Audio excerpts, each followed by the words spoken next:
Hi ಎಲ್ರಿಗೂ ನಮಸ್ಕಾರ. ನೀವು ನೋಡ್ತಿದ್ರೆ M K tech Kannada YouTube channel. Friends, ನಾನು ನಿಮಗೆ ಈ ವಿಡಿಯೋದಲ್ಲಿ ಏನು ತಿಳಿಸ್ಕೊಡ್ತೀನಿ ಅಂತಂದರೆ, ಹೌದು, ನೀವು ನನ್ನ ಥಂಬ್ನೈಲ್ ನೋಡಿಕೊಂಡೇ ಬಂದಿದ್ದೀರ. ನನ್ನ ಮೊಬೈಲ್ ಕಳೆದೋಗಿದೆ ಅಂದ್ಕೊಂಡು. ನನ್ನ ಮೊಬೈಲ್ ಯಾವುದೇ ರೀತಿ ಕಳ್ತನ ಆಗಿಲ್ಲ. ಜಸ್ಟು ಥಂಬ್ನೈಲ್ ಆ ಥರ ಕ್ಲಿಕ್ ಬೈಟ್ ಆಗಲಿ ಅಂತ ಹಾಕಿದ್ದೀನಿ ಫ್ರೆಂಡ್ಸ್, ಅಷ್ಟೇ. ಡೈರೆಕ್ಟಾಗಿ ಹೇಳ್ಬಿಡ್ತೀನಿ, ಕ್ಲಿಕ್ ಬೈಟ್ಗಾಗಲಿ ಅಂತ ಈ ವಿಡಿಯೋ ಹಾಕಿದ್ದೀನಿ. ಆದರೂ ಅದೇ ಇನ್ಫಾರ್ಮೇಷನ್ ಈ ಒಂದು ವಿಡಿಯೋದೊಳಗಡೆ ಇರುತ್ತೆ. ಅಂದರೆ ನಿಮ್ಮ ಮೊಬೈಲು ಕಳೆದೋಗ್ಬಿಟ್ರೆ ನೀವು ಮುಂದಿನ ಕ್ರಮ ಏನು ತಗೋಬೇಕು ಅಂತ. ಅಂದರೆ ನೀವು ಇವಾಗಿನ ಕಾಲದಲ್ಲಿ ಪ್ರಸ್ತುತ ಈಗಿನ ಕಾಲದಲ್ಲೆಲ್ಲ ಮೊಬೈಲ್ನ ಜಾಸ್ತಿ ಯೂಸ್ ಮಾಡ್ತಾಯಿದ್ದಾರೆ. ಆದ್ದರಿಂದ ನಿಮ್ಮ ಮೊಬೈಲ್ ಒಂದು ಕಳೆದೋಗ್ಬಿಟ್ರೆ ನಿಮಗೆ ತಲೆನೇ ಓಡಲ್ಲ. ಮುಂದೆ ಯಾವ ಥರ ಏನು ಮಾಡಬೇಕು ಅಂತ ತಲೆನೇ ಓಡಲ್ಲ. ಯಾಕಂದರೆ ನಿಮ್ಮ ಒಂದು ಕಾಂಟ್ಯಾಕ್ಟ್ಸ್ ಆಗಿರ್ಬೋದು ಮೊಬೈಲಲ್ಲಿರುತ್ತೆ. ಮತ್ತು ನಿಮ್ಮ ಒಂದು banking details, shopping, email I D, ಮತ್ತು ಇವಾಗೆಲ್ಲ ಶೇರ್ ಮಾರ್ಕೆಟು ಅದು ಇದು ಅಂತ ಮಾಡ್ತಾಯಿರ್ತಾರೆ. ಅವ್ರದ್ದೆಲ್ಲ ಡೀಟೇಲ್ಸ್ ಎಲ್ಲ ಮೊಬೈಲಲ್ಲೇ ಇರುತ್ತೆ. ಒಂದು ಸಲ ಮೊಬೈಲ್ ಕಳೆದೋಗ್ಬಿಟ್ಟು ಅಕಸ್ಮಾತ್ ನಿಮ್ಮ ಮೊಬೈಲ್ನ ಯಾರೋ ಕಳ್ತನ ಮಾಡಿಬಿಟ್ಟು ಅವ್ರ ಕೈಗೆ ಏನಾದ್ರು ನಿಮ್ಮ ಮೊಬೈಲ್ ಹೋಯ್ತು ಅಂತಂದರೆ ನಿಮ್ಮ ಡೀಟೇಲ್ಸ್ ಎಲ್ಲ ಅವ್ರು ಕದೀತಾರೆ. ಮತ್ತು ನಿಮ್ಮ ಬ್ಯಾಂಕಲ್ಲಿರೋ ಅಮೌಂಟ್ನು ಕೂಡ ಆರಾಮಾಗಿ ಇರ್ತಾರೆ. ಯಾಕಂದರೆ ಒ ಟಿ ಪಿ ಅದೇ ಮೊಬೈಲ್ಗೆ ಹೋಗುತ್ತಲ್ಲ, ಅದರಿಂದ ಒ ಟಿ ಪಿ ಅದೇ ಮೊಬೈಲ್ಗೆ ಹೋಗುತ್ತೆ. ಆರಾಮಾಗಿ ಬ್ಯಾಂಕ್ನ ಡೀಟೇಲ್ಸ್ನ ಇರ್ತಾರೆ. ನೀವು ಪಾಸ್ವರ್ಡ್ ಇಕ್ಕಿದ್ರು ಆ ಪಾಸ್ವರ್ಡ್ನ ಫರ್ಗೊಟ್ ಮಾಡೋದೇನು ದೊಡ್ಡ ವಿಷಯ ಎಲ್ಲ, ಆರಾಮಾಗಿ ಮಾಡ್ಕೋತಾರೆ. ಮೊಬೈಲ್ ಕಳ್ತನ ಮಾಡಿದವ್ರಿಗೆ ಪಾಸ್ವರ್ಡ್ ಫರ್ಗೊಟ್ ಮಾಡೋದು ಗೊತ್ತಿರಲ್ವ, ಮಾಡ್ಕೊತಾರೆ. ಅದರಿಂದ ಈ ವಿಡಿಯೋದಲ್ಲಿ ನಾನು ನಿಮಗೆ ತಿಳಿಸ್ಕೊಡೋದೇನೆಂದರೆ, ನಿಮ್ಮ ಮೊಬೈಲು ಕಳೆದೋಗಿದ ತಕ್ಷಣ ನೀವು ಯಾವ್ಯಾವ ಕ್ರಮಗಳನ್ನ ಫಸ್ಟು ಮಾಡ್ಕೋಬೇಕು ಅಂತ ನಾನು ನಿಮಗೆ ಈ ವಿಡಿಯೋದಲ್ಲಿ ತಿಳಿಸ್ಕೊಡ್ತಾ ಇದ್ದೀನಿ ಸ್ನೇಹಿತರೆ. ಆದ್ದರಿಂದ ಈ ವಿಡಿಯೋನ ಸಂಪೂರ್ಣವಾಗಿ ನೋಡಿ. ಮತ್ತು ನಮ್ಮ ಚಾನಲ್ನ ಯಾರೆಲ್ಲ ಫಸ್ಟ್ ಟೈಮ್ ವಿಸಿಟ್ ಮಾಡ್ತಿದ್ದೀರಾ ದಯವಿಟ್ಟು ಸಬ್ಸ್ಕ್ರೈಬ್ ಮಾಡಿ ಮತ್ತು ಬೆಲ್ ಐಕಾನ್ನ ಪ್ರೆಸ್ ಮಾಡಿ ಮತ್ತು ಲೈಕ್ ಕೊಡೋದನ್ನ ಮಾತ್ರ ಮರಿಬೇಡಿ ಅಂತ ಹೇಳ್ತಾ ಬನ್ನಿ ಫ್ರೆಂಡ್ಸ್, ವಿಡಿಯೋನ ಶುರು ಮಾಡೋಣ. ಮೊದಲನೇದಾಗಿ ನಿಮ್ಮ ಮೊಬೈಲ್ ಕಳೆದೋಗಿದ ತಕ್ಷಣ ನೀವು ಮೊದಲನೇ ಕೆಲಸ ಏನು ಮಾಡಬೇಕು ಅಂದರೆ ಫ್ರೆಂಡ್ಸ್, ನಿಮ್ಮ ಒಂದು ಮೊಬೈಲಲ್ಲಿ ಕಳೆದೋಗಿರೋ ಮೊಬೈಲ್ ಯಾವುದಿರುತ್ತೆ, ಸಿಮ್ ಕಾರ್ಡ್ ಹಾಕಿರ್ತೀರಲ್ಲ, ಆ ಸಿಮ್ ಕಾರ್ಡ್ನ ಮೊದಲು ಬ್ಲಾಕ್ ಮಾಡಿಸ್ಬೇಕಾಗುತ್ತೆ. ಅಂದರೆ ಆ ಸಿಮ್ ಕಾರ್ಡ್ ಬ್ಯಾಂಕಿಂಗ್ ಆಗಿರ್ಬೋದು ಎಲ್ಲದಕ್ಕೂ ಲಿಂಕ್ ಮಾಡಿರ್ತೀರ. ಅದಕ್ಕೋಸ್ಕರ ಆ ಒಂದು ಸಿಮ್ ಕಾರ್ಡ್ನ ಬ್ಲಾಕ್ ಮಾಡಿಸ್ಬೇಕಾಗುತ್ತೆ.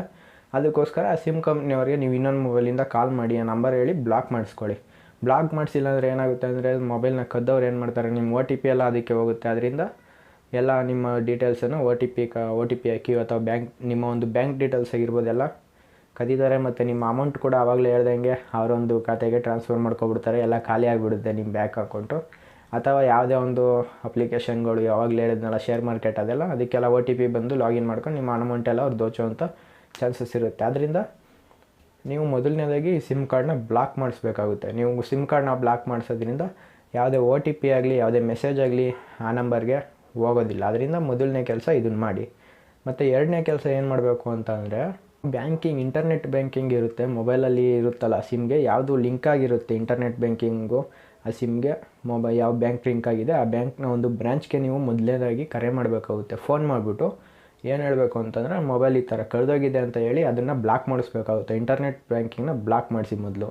ಇಲ್ಲ ಅಂತಂದರೆ ಅದರಿಂದ ಕೂಡ ಒ ಟಿ ಪಿ ನಿಮ್ಮ ಮೊಬೈಲ್ ನಂಬರ್ ಲಿಂಕ್ ಆಗಿರುತ್ತೆ ಆ ಬ್ಯಾಂಕಿಗೆ, ಒ ಟಿ ಪಿ ಅದರಿಂದನೇ ಹೋಗುತ್ತೆ. ಅದರಿಂದ ಸಿಮ್ ಕಾರ್ಡು ಬ್ಲಾಕ್ ಮಾಡಿಸೋದ್ರ ಜೊತೆಗೆ ಮೊಬೈಲ್ ಬ್ಯಾಂಕಿಂಗ್ನ ಕೂಡ ಬ್ಲಾಕ್ ಮಾಡಿಸ್ಲೇಬೇಕು ಫ್ರೆಂಡ್ಸ್ ನೀವು. ಮತ್ತು ನೆಕ್ಸ್ಟು ಮೂರನೇದಾಗಿ ಏನು ಮಾಡಿಸ್ಬೇಕಂತಂದರೆ, ಆಲ್ಮೋಸ್ಟು ಇವಾಗ ಮೊಬೈಲ್ ನೀವು ಕಳ್ಕೊಂಡಿರ್ತೀರಲ್ಲ, ಅದರಲ್ಲಿ ಯು ಪಿ ಐ ಆ್ಯಪ್ಸ್ಗಳಿರುತ್ತೆ. ಅಂದರೆ ಫೋನ್ಪೇ ಆಗಿರ್ಬೋದು, ಗೂಗಲ್ ಪೇ ಆಗಿರ್ಬೋದು, ಪೇಟಿಎಮ್ ಆಗಿರ್ಬೋದು, ಅಥವಾ ಭೀಮ್ ಯು ಪಿ ಐ ಯಾವುದೋ ಒಂದು ಯು ಪಿ ಐ ಪೇಮೆಂಟ್ಸು ಇದ್ದೇ ಇರುತ್ತೆ. ಆ ಫೋನಲ್ಲಿ ಇದ್ದೇ ಇರುತ್ತೆ, ಎಲ್ಲರೂ ಯೂಸ್ ಮಾಡ್ತಾರೆ, ಅದರಿಂದ ಇರುತ್ತೆ. ಅದಕ್ಕೋಸ್ಕರ ನೀವು ಏನು ಮಾಡಬೇಕಂತಂದರೆ, ನಿಮ್ಮ ಯು ಪಿ ಐ ಒಂದು ಅಕೌಂಟು ಅಂದರೆ ಪೇಟಿಎಮ್ ಆಗಿರ್ಬೋದು, ಫೋನ್ಪೇ, ಗೂಗಲ್ ಪೇ, ಅದ್ರದ್ದು ಒಂದು ನಂಬರ್ ಕೊಟ್ಟಿರ್ತಾರೆ, ಹೆಲ್ಪ್ ಡೆಸ್ಕ್ ನಂಬರ್ ಅಂತ ಕೊಟ್ಟಿರ್ತಾರೆ. ಅದಕ್ಕೆ ನೀವು ಮೊದಲು ಕಾಲ್ ಮಾಡಬೇಕಾಗುತ್ತೆ. ಕಾಲ್ ಮಾಡಿಬಿಟ್ಟು ಈ ಥರ ಮೊಬೈಲ್ ಕಳೆದೋಗಿದೆ, ಇದರಲ್ಲಿ ನನ್ನ ಒಂದು ನಂಬರ್ ಇತ್ತು, ಆ ನಂಬರ್ ನನ್ನದೇ ಅಂತ ನೀವು ಅವ್ರಿಗೆ ಕನ್ಫರ್ಮ್ ಮಾಡ್ಕೋಬೇಕಾಗುತ್ತೆ. ಇನ್ನು ಆ ನಂಬರ್ ನಮ್ಮದೇ ಅಂದ್ಬಿಟ್ಟು ಕನ್ಫರ್ಮ್ ಮಾಡ್ಕೊಂಡು ಅವ್ರಿಗೆ ಎಲ್ಲ ಈ ಥರ ಆಯಿತು ಅಂತ ವಿವರಿಸಿದ್ರೆ ಅವರು ಒಂದು ನಿಮ್ಮ ಯು ಪಿ ಐ ಆ್ಯಪನ್ನು ಬ್ಲಾಕ್ ಮಾಡಿಕೊಡ್ತಾರೆ.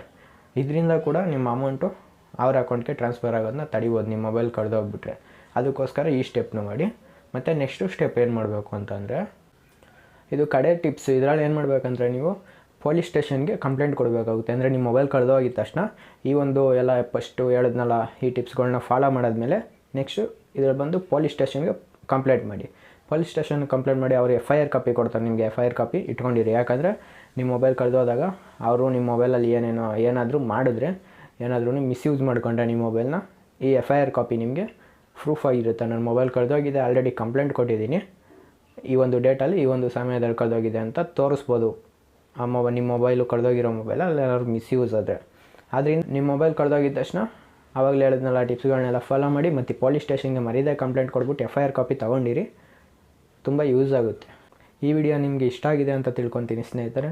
ಈ ವಿಡಿಯೋ ನಿಮ್ಗೆ ಇಷ್ಟ ಆಗಿದ್ರೆ ದಯವಿಟ್ಟು ಲೈಕ್ ಮಾಡಿ, ಶೇರ್ ಮಾಡಿ ಮತ್ತು ಸಪೋರ್ಟ್ ಮಾಡಿ ಅಂತ ಹೇಳ್ತಾ ನೆಕ್ಸ್ಟ್ ವಿಡಿಯೋದಲ್ಲಿ ಸಿಗ್ತೀನಿ. ಧನ್ಯವಾದಗಳು ಫ್ರೆಂಡ್ಸ್.